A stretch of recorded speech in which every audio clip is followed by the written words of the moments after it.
สำหรับคลิปนี้เฮาก็สิมาอ่าแนะนำเกี่ยวกับการปิ่นปัวพิซิลิสเนาะพิซิลิสก็คือ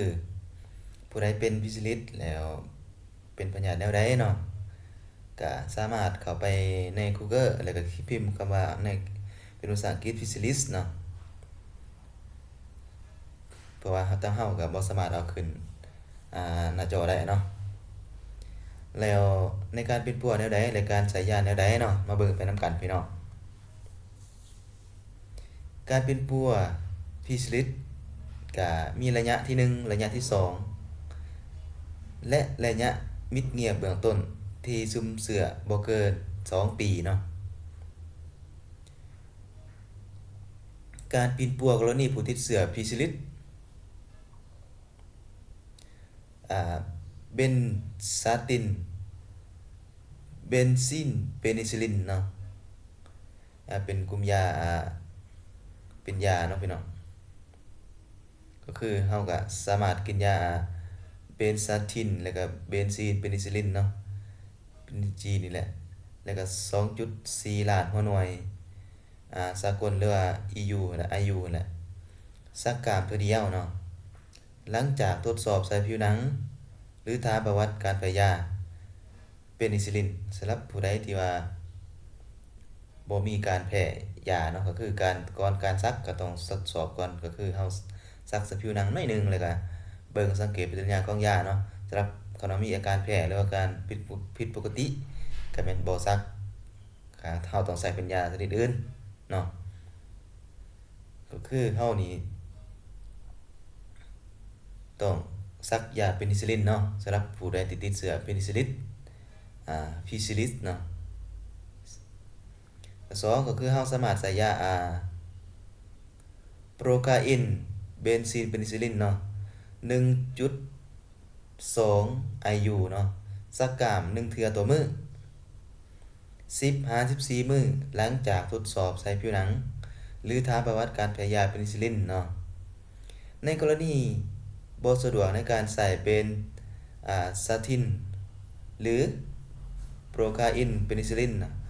อาจย้อนยาบ่มีเนาะหรือแพ้เพนิซิลินแม่นให้ยาลุมนิเนาะก็คือในกรณีที่ว่าเฮาเป็นเพนิซิลินแล้วเฮาบ่มียาเป็นจำพวกเพนิซิลินนี้หรือแพ้ยาสิเนาะเฮาบ่สามารถใส่ให้แม่นใส่โดอกซิซิลิน100 มิลลิกรัมกิน2เทื่อต่อมื้อกิน14 มื้อติดต่อกันหรือเซฟทิอาโซนเนาะสักกะ1เทื่อต่อมื้อสัก10-14 มื้อติดต่อกันเนาะหรือกินยาอะซิโทมิซิน2 กรัมกินเทื่อเดียวเนาะก็คล้ายๆคือกับการปิ่นปัวลูกน้องในเนาะน้องในเนาะแบบเดียวกันเนาะบ่ได้เป็นพิซิลิสก็คล้ายๆกันก็ใส่ยาตัวประเภทเดียวกันกลุ่มเดียวกันเนาะพี่น้องการปิ่นปัวกรณีผู้หญิงถือผ้าหรือติดเสื้อพิซิลิสเนาะในกรณีที่ว่ามีผู้หญิงถือผ้าหรือติดเสื้อนี่ถือผ้านี่แม่นให้กินก็แม่นให้ซักยาเบนซาตินเบนซีนเพนิซิลินเนาะ G เนาะ2.4 ล้านหัวหน่วยสากลหรือว่า IU นั่นแหละสักการเพื่อเดียวหลังจากทดสอบผิวหนังหรือทางประวัติการแพ้ยาของเพนิซิลินเนาะหรือใส่โปรคาอินเบนซินเพนิซิลิน 1.2 ล้าน IU สักกามเนาะ1เทื่อต่อมื้อเนาะเป็นเวลา10-14 มื้อติดต่อกันหลังจากทดสอบผิวหนังหรือ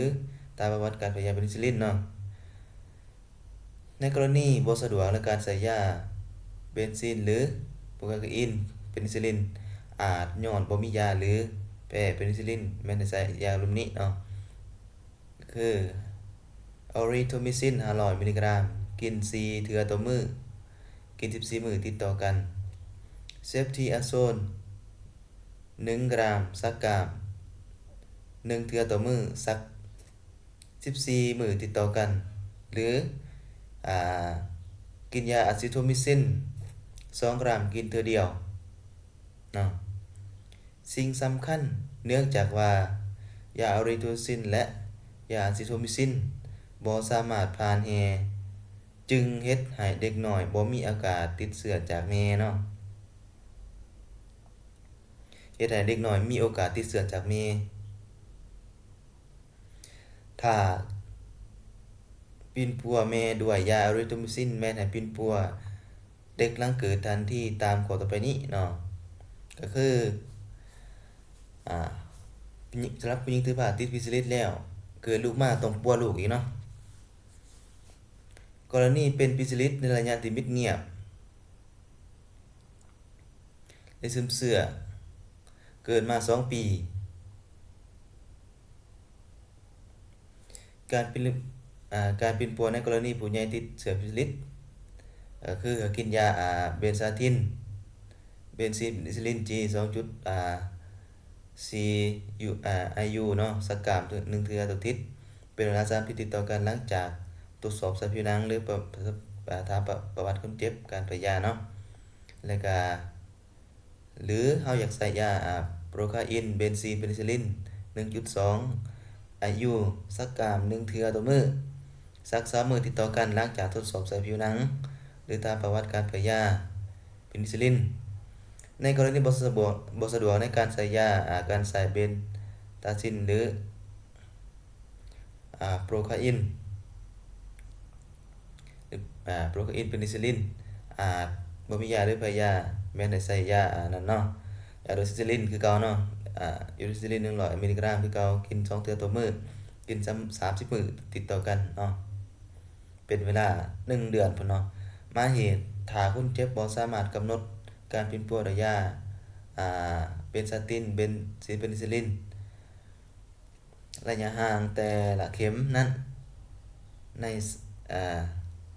ใน3 เข็มแม่นบ่ให้เกิน14 มื้อเนาะ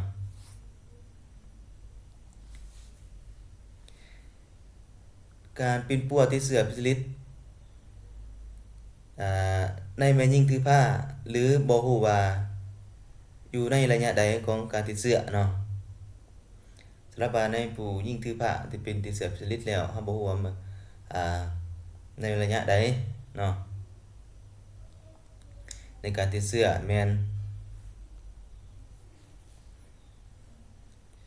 ให้ใช้ยานั่นเบนซาทินเพนิซิลลินที่เก่าเนาะ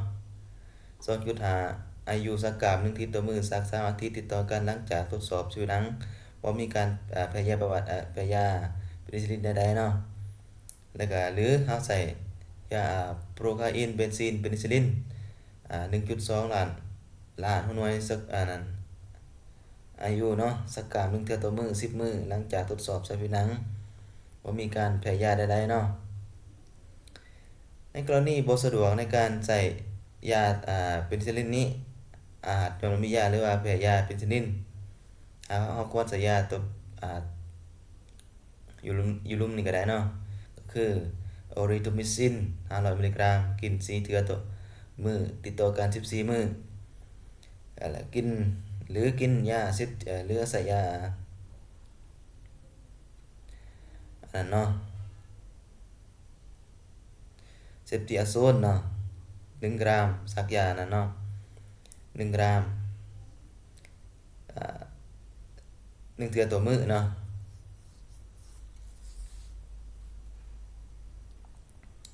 หรือเฮาใส่กินยาอันนั้นอะซิโทมิซินเนาะ2 กรัมกินเทื่อเดียวเนาะแล้วแต่สะดวกของเฮาเนาะการเป็นปวดฟิสิลิสในแม่หญิงถือผ้าบ่ฮู้ว่าอยู่ในระยะติดอยู่ฮู้ว่าอยู่ในระยะใดของการติดเชื้อเนาะต่อเนาะสิ่งสำคัญเนื่องจากว่าเอริโทมิซินและอะซิโทมิซินบ่สามารถผ่านแฮคือเก่าแหละเนาะเฮ็ดให้เด็กบ่มีต้องมีโอกาสติดต่อจากแม่ถ้าเป็นปัวโดยยาอะริโทมิซินแม่นให้เป็นปัวแม่คือแอปเปิลถ้าว่าใส่อ่าแม่กินยาอะริโทมิซินแม่นให้เด็กเกิดมาแม่นให้เป็นปัวเด็กทันทีเนาะก็คือปัวลูกกันแหละมาเหตุถ้าคนเจ็บบ่มาตามกำหนดมันก็เป็นปัวโดยยาเบนซาตินเบนซิเพนิซิลลินแต่อย่างนั้นแม่นใน3 เข็มแม่นบ่ให้ 94มื้อเนาะสำหรับยานี่เนาะควรมีในบัญชีรายชื่อยาพื้นฐานและหลีกเลี่ยงยาดังกล่าวขาดสร้างเนาะขอควรระวังการเป็นปัวพยาธิพอตพหรือพยาธิติดต่อทางเพศสัมพันธ์นี่ต่อไปนี่ห้ามใส่ในกรณีผู้หญิงถือผ้าและแม่เลี้ยงลูกแม่ที่เลี้ยงลูกด้วยน้ำนมเนาะก็คือยาลุมนี้เนาะก็คือยาที่อ่าที่บ่ให้ใส่สำหรับผู้หญิงถือผ้าตัวอย่างก็คือผู้หญิงที่เป็นพิซิลิสนั่นแหละว่าจะเป็นน้องไหนยังบ่หรือหยังก็คือยาดอกซิซิลินเนาะเบิ่งกันเนาะแล้วก็เตตาซิลินและเมโทรนิดาโซนในไตรมาสที่1ของการถือผ้าก็คือยาไตรมาสที่1ของการถือผ้าคือระยะอ่าต้นๆนั่นแหละพี่น้องระยะต้นๆนะกำลังถือผ้าได้1ถึง3เดือนจังซี่นะคือไตรมาสที่1สิบ่ให้ถือบ่ให้กินยาเมโทรนิดาโซนนี่เนาะและหรือแล้วก็ยานั่นโปรโดฟิลินเนาะก็คือ4ยานี้บ่ให้ผู้หญิงถือผ้าหรือว่าผู้หญิงที่เลี้ยงลูกด้วยนมหรือว่ามีลูกอ่อนแล้วนะที่กิน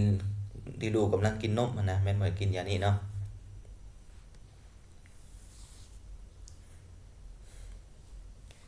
การซึมเสื่อพิซิลิสมาแต่เกิดหรือพิซิลิสในเด็กเกิดใหม่การปีนปัวเด็กที่บ่งมติ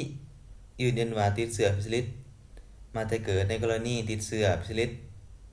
ที่บ่ได้รับการปีนปัวหรือปีนปัวบ่ครบเนาะสำหรับเด็กที่เกิดใหม่แล้วที่เป็นติดเชื้อพิซิลิสแม่นให้ใส่ยาอันนั้นโปรคาอินเบนซีนเพนิซิลลินเนาะ50,000ยูหรือ50,000 IUนั่นแหละต่อกิโลกรัมต่อมื้อเนาะสักกามเทื่อเดียวเนาะต่อมื้อสัก10-15มื้อติดต่อกันเนาะหลังจากทดสอบใส่ผิวหนังหรือถามประวัติการแพ้ยาเพนิซิลลินเนาะหรืออยากใส่ยานั้น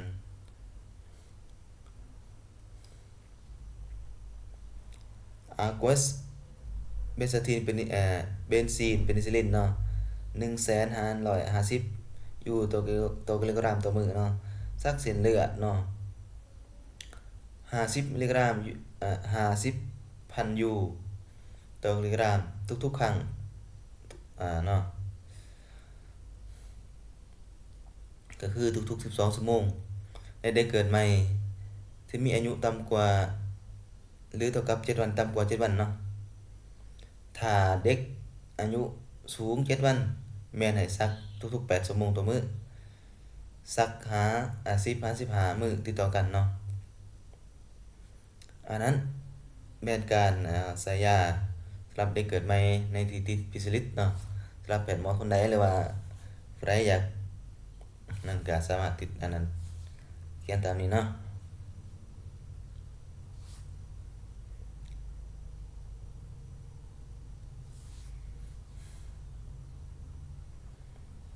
การปีนปัวเด็กที่บ่งมติยืนยันว่าติดเชื้อพิซิลิสมาแต่เกิดกรณีแม่ติดเชื้อพิซิลิสที่ได้รับการปีนปัวครบตามกำหนดเนาะโอกาสเด็กที่จะติดแม้นมีหลายปัจจัยรวมทั้งจำนวน maternal ตัวเดียวเนาะหลังจากแม่ที่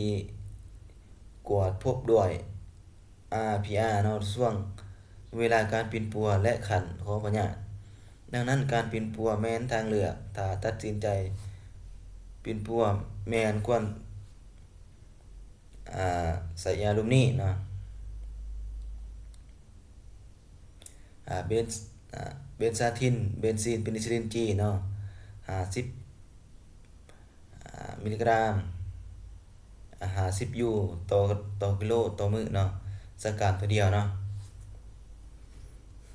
อันนี้ก็คือการเปลี่ยนการเป็นปวดเด็กที่เกิดใหม่ที่ได้เป็นปวดได้ครบตามกำหนดแล้วเนาะ สำหรับผู้ใดที่เบิ่งฮอดจุดนี้ก็ขอบใจเนาะที่ที่ติดตามเนี่ยที่เบิ่งฮอดจุดนี้ก็สามารถ